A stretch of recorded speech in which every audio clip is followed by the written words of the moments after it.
ravine would be more defensible.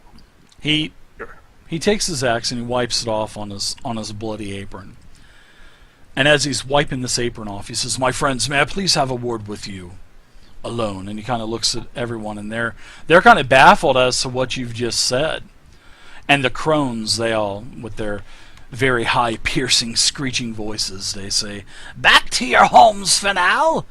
We will alert you when it is time to prepare for the fight." So all of these, villagers Pack start your to go back things, to your. get prepared. They go back to their homes, and Oliberto comes over to you and he says, "My friends, yes, there is an altar out in the woods. There is a cave. We do not want our villagers venturing out and finding this. This is the story of all of the tales as to why they cannot go out into the woods. I hope you can understand. If you would like to try to stop them from seeing.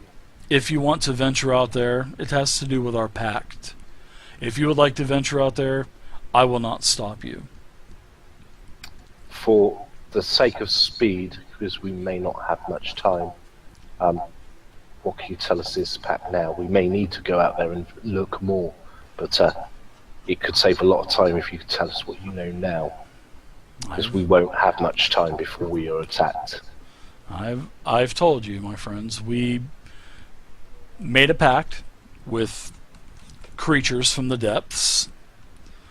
We are not worshipping Tiamat, as I had originally said, or even the villagers. They don't even know this. This is just a story to make them feel protected. But we made a pact with certain beings from the underworld, and they provided us with power. And they also provided us with safety.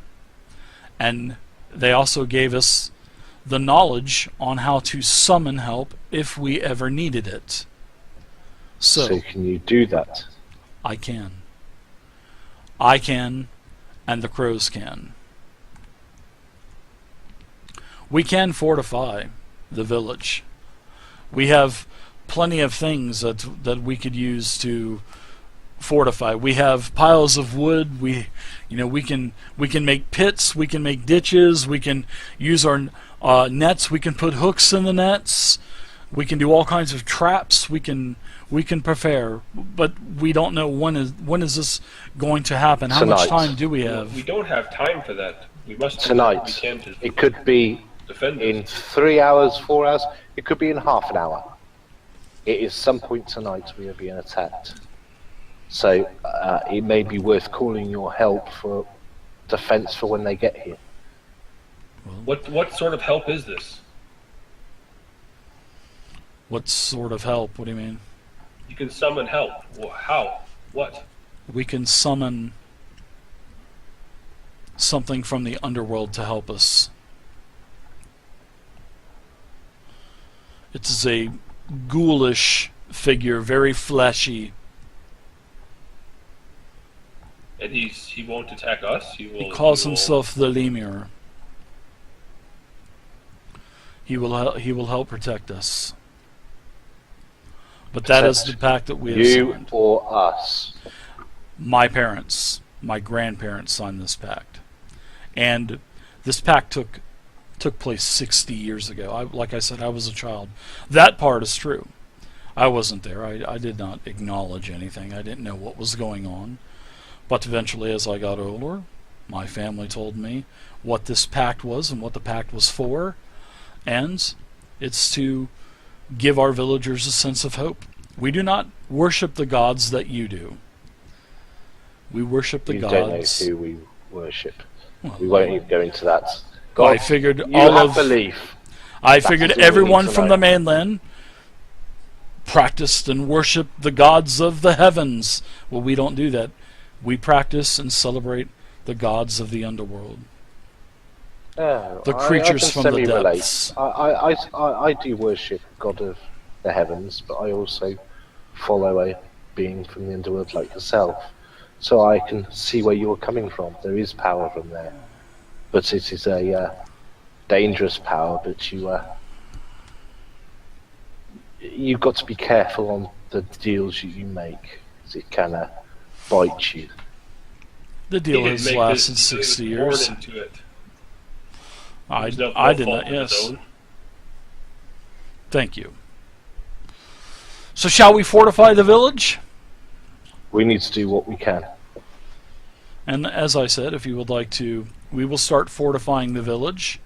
If you would like to check out this altar, if you'd like, feel free to. I think that This is where you would summon your help. This altar? He says we can. Alberto said yes, we could summon him there, or I can summon him here at the fire as well, as long as the fire is active and lit. Okay, so if you fortify the village, And then he says, hence the reason why the fire is always lit, and it protects us. Now you know what it means. okay, so at this stage, if you fortify your village here and around the fire, if you are attacked while we're checking the altar out, you can summon your help, and then when we come back, we can help aid you by doing a second prong attack into them, as it were. So you're going to backdoor the back doors then? Almost, yes. If we manage to check out the altar and get back before they attack, we'll be there to help you with the first onslaught as well. All this backdooring going on. And you can tell that he loves violence because he's got both of his butchery hatchets in his hands, and he's just kind of, rubbing the edges of the blades together, throwing sparks off all over the place. Have you, your village got any way of doing a ranged attack? Because from what I hear there, you could be attacked by a beast that we do may have potentially weapons. be able to fly. We do So have we got to watch weapons. for that. I These will. villagers will have to watch for themselves. We The can't take on them crones. all. I'd say get fortified, do what you may, and we will seek out this altar if we must. Honestly, I don't know why we want to go to the altar, but The crones and Warsh, they can both cast magic. I just think it might be helpful to see what we're dealing with down there, rather than having things blind. is there, having looked at that map that was drawn, was there an indication of where these troops were going to flag Oh, the yeah, village yeah. from? Oh yeah. Okay, so we for could sure. we could look at setting ourselves up to maybe head them off at some point or take them by surprise. Yeah. Yeah. Yeah. So that would be You my definitely could do suggestion. Is that That these would be guys cool. these guys take the village, defend your village. You know this village better than anything. Defend it beyond anything you have before. Be prepared for an attack and be prepared to summon your demon. We will see if we can help out in your on the flank. Okay. Well, the crones, they go, they bang on the drum again. All of the, the villagers come back out again. Texas Moose, thank you very much for the follow. Appreciate it. And everyone starts to pull rope out. They start to, take planks of wood off of their homes, off of the barn. You guys know that the trees and the shrubberies are very, very, very, very important to the villagers. That's how they sustain themselves. So they're starting to pull their homes apart, and it looks like they're starting to build like a small palisade where the main ramp is coming up into the main part of the village, and then a bunch of wood is being taken back to the rear, and it looks like they're starting to make a palisade. Because by this point of the storm, I mean, it's been storming literally for hours now, and it's very slick. This all of the shores are very slick. So the best points are exactly as to what Varric had put into his journal. The best points of attack were the main entrance and the rear entrance. So they're starting to take all of this wood back there to make a palisade. Now there's some of the fishermen. They're basically this ditch that basically outlines the entire island. They actually are starting to, you can see that they're getting a bunch of sharpened poles and putting those under the water.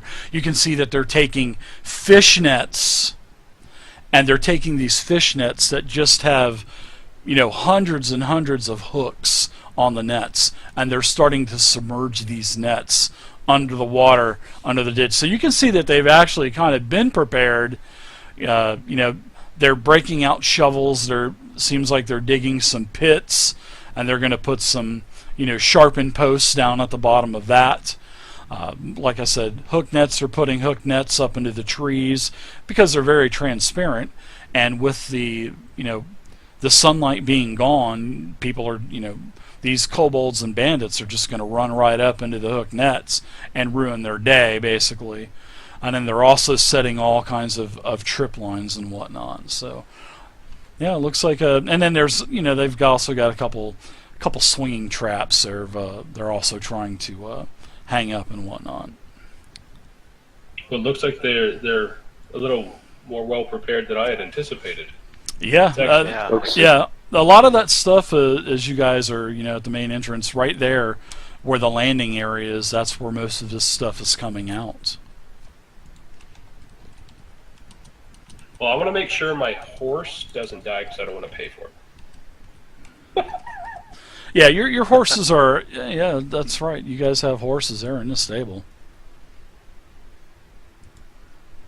Excellent. So we should. Is there anything else left to do? Maybe consult with the Crones or with Alberto and just make sure that there's any help that we can be here. And if not, I think we need to hurry up and make sure that we're in position for the flanking. Sure. Yeah. If you guys want to help assist, that's fine with me. If you guys have any kind of skills or anything like that, yeah, sure. Well, having been a soldier, I would hope that I would know some tactics that would work in defending, making a position as more defensible. Yeah. Oh, it's definitely going to be a more defensible, whole encampment area when they're done with it. It's just like if they can get done before this attack happens. So yeah, I say we provide any assistance we can. And sure. When we need to take off at some point, but yeah, the palisades are starting to go up. It's getting to be rather late. You guys know of the attacks to be in the middle of the night, around the 2-ish or 3 a.m.-ish range, as they've been attacked, the other villages. And like I said, everything has been to the point, basically. And it's probably about, by this point of the night, it's about 9 to 10 p.m. equivalent. So we've got a good amount of time then. You would because you guys have studied this, you've studied the paths of the attacks, so you would know that you probably have a good, probably 4 or 5 hours before this attack. And it would definitely be enough time to get the palisades up, the ditches full of nets with hooks, nets with hooks up into the forest, pits, all kinds of stuff. Yeah, I'm going to suggest that we probably, unless the group thinks different, help until maybe around, midnight, 1 o'clock relative time, and sure. then make sure that we have given ourselves enough time to get where we need to be in position. Okay. So gives ourselves maybe an hour to 2 hours to set up and scout sure. and figure out where they're going to be and find a good spot. All right. Do we need to check out this altar before, or no? Oh, that's up to you guys if you want to or not. But yeah, everything is, all of the fortifications are going really well. Obviously the palisades are taking the longest to do. But you're seeing a lot of pits around in the area, and they're also telling you that there's going to be a basket near a pit, so you're going to know where all the pits are when you start running into town and whatnot. Excellent. So you've got a couple hours have gone by, and it's around the midnight point, and pretty much the only thing that's really not done is they're kind of finishing up on the swinging weight traps that they've got up into the trees near the door. As they come into the main entrance, they're going to be swept away with a huge bludgeoning tree stump, and they're finishing up the palisades. But everything else is pretty much done at about the midnight point. Everything's looking good. Lou, what's going on? Good to see you, Does Lou. anyone object to taking off at this point? Wow, Covert Behemoth, good to see you too. Long time no see, man. Let's go up and again forearm shake Alberto and wish him the best. No He shakes you with a short. He shakes your hand with a short arm. He does very, very good grip. Keep a count. Keep a count, because I will too. We'll see you after this is over. No, he says, and may you be safe, and we'll see you in the middle. All right. And then we go. All right. So you guys are wanting to go into, basically go into the forest now, right? Yeah. How long would it take to get to that altar? Looking at that map or understanding, talking to the villagers, whatever we needed to do. Oh, beast. Will it take a good amount of time to get to that altar that we're... Thanks, man. Maybe I'm wrong. Are we looking at this altar or no? Well, you're going out into the... basically going out into the dark forest now. So this is basically what it's going to look like as you guys are venturing out into the dark wood. And, you know, for a small island with, you know, these supposed, you know, generations of inhabitants and all that other stuff, the woods are actually really thick, very dark, especially now that it's in the middle of the night. You can see the occasional occasional firefly or something going by. You know, you can see that there's tons of trees, and just like around the outer parameter of the village, lots of walnut trees in here, lots of hawthorns, massive dense underbrush. You guys are getting tore up from all these thorny plants and all that stuff. So everybody go ahead and take a total of 4 damage. So everybody put 4 wounds on your sheet from all this thorn damage and whatnot. So as you guys are going through, this is definitely not a pleasant place, and you guys are walking maybe a total of 15 minutes or so. And when you guys are walking to this area that's marked on the map, all of a sudden a familiar voice reappears, and it is Elisanda. And she says, "No, mustn't walk with the dark woods. The creatures are going to gobble you. Why am I following you?" And she starts kind of like pulling her hair, and she says, "Why am I following you? You're going to get eaten by monsters. No walking in the dark." What are you doing, girl? Go back to town. "I'm not going back there now. No way. I'm staying with you. You'll keep me safe, won't you?" I look at Omi and say, "Amy." What if I give you some chalk? Will you go back to town?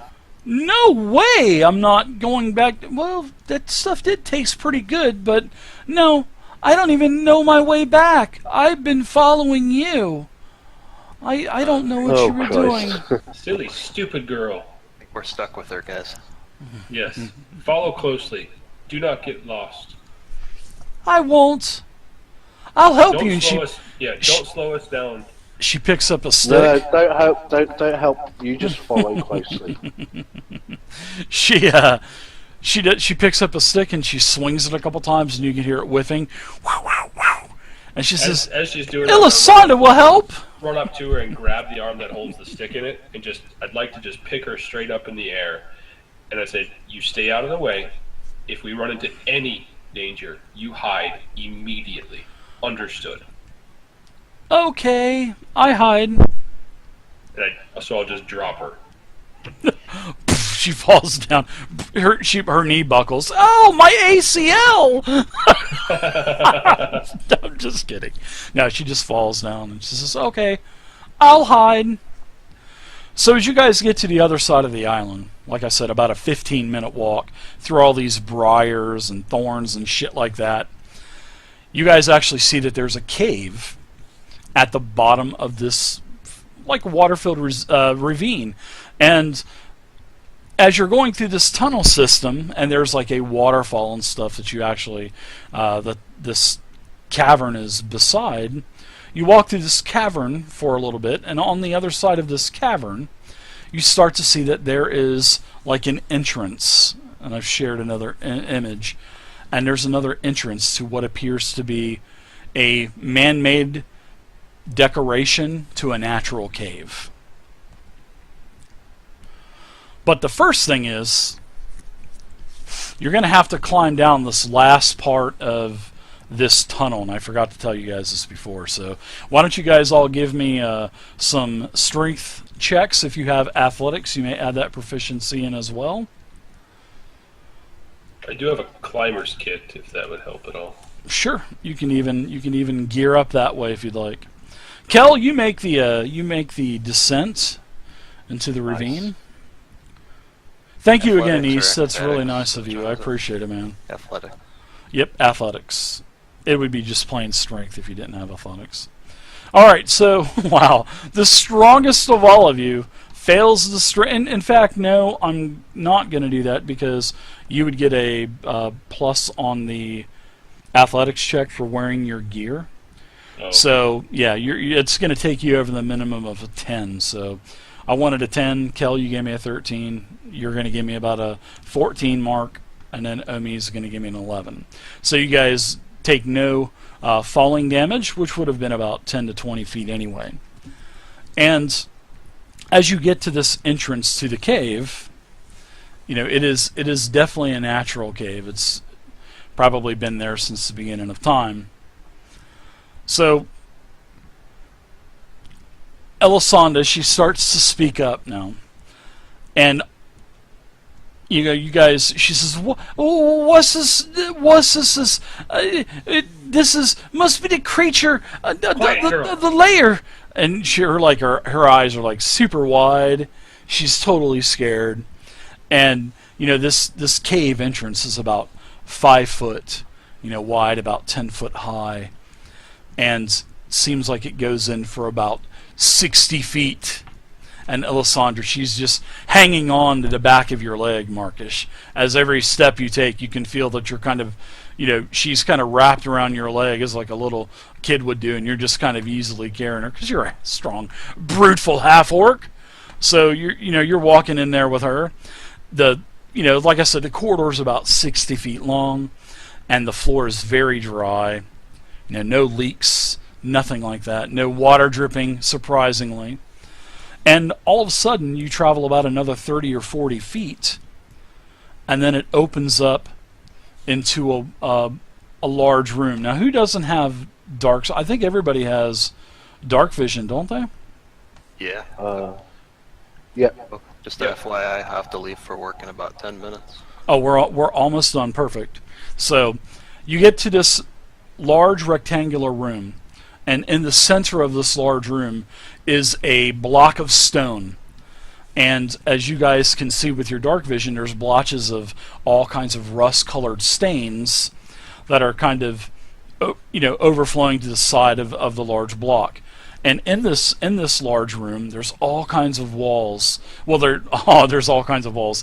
All of the walls are painted with all kinds of crude artwork, and you're looking, and it's all depicting like serpents, like hydras and whatnot, coming out of the moon sea, attacking villages. All these large waves that are kind of smashing boats. All kinds of stick figures drawn on the shore. Just all kinds of like different images sort of things, like taking the boats down. Yeah, exactly.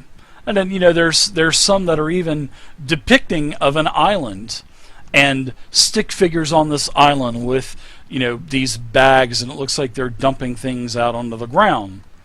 Maybe grain coins. You're really not sure, but something definitely raises the hairs on the back of your neck. Something does not feel right here. So we're going to go ahead and end tonight's game here because Will's got to go, and we will pick up because as the hair of your neck is starting to tingle and whatnot, all of a sudden, a hideous looking creature presents itself in the cavern, and this creature looks like this.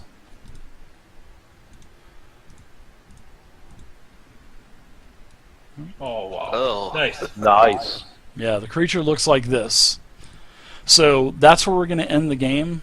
Thanks, guys, for playing. Tonight was great. Thanks, Dave. Awesome role-playing. Thanks, Dave. That's really good. I can stay longer tomorrow night. Just, Oh, wasn't no able to problem. Switch time tonight. Sounds good. We will we'll carry on Looks like tomorrow. the flesh blob. It's a lemur, so, or a lemur, whatever you want to say it. I've heard it said 50 different ways, like everything else in D&D. So Call it whatever you want. The thing's ugly. So thanks guys for playing.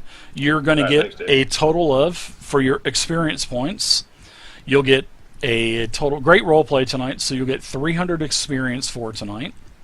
You also have that vial. Who has the vial? I think And I you- had it last. Okay, Yeah, I think. so let me dump that vial onto your character sheet. Also, this is DDEX1-3, and this is part 3, the village, and I'll put that in chat.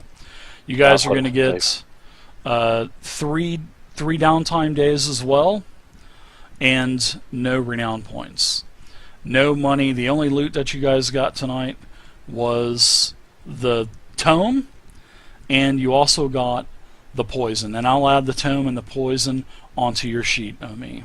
So there you go. 3 downtime Okay. days. You get 3 downtime days, yep, Awesome. and 300 experience points. Once we can figure out what that vial is, well, then we'll decide who gets to keep it. Well, Yeah, that's fine. Fair enough. that sounds good. All right, guys, I appreciate you guys playing tonight. It Oh, was, cheers, Dave. That was awesome. fun. Yeah, cheers. Yeah, it was. Thank you, Dave. All right, guys, I'll see you tomorrow.